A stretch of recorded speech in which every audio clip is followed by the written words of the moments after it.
மெத்த விரிச்சு போடவான்னு கேள்வி எதுக்கு கேட்கிற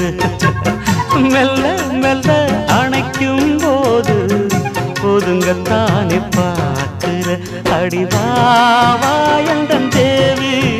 சொல்ல போரே ஒரு சேதி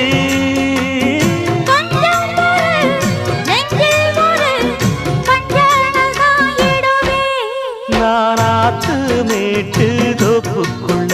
அடி அந்தி சாயும் நேரத்துல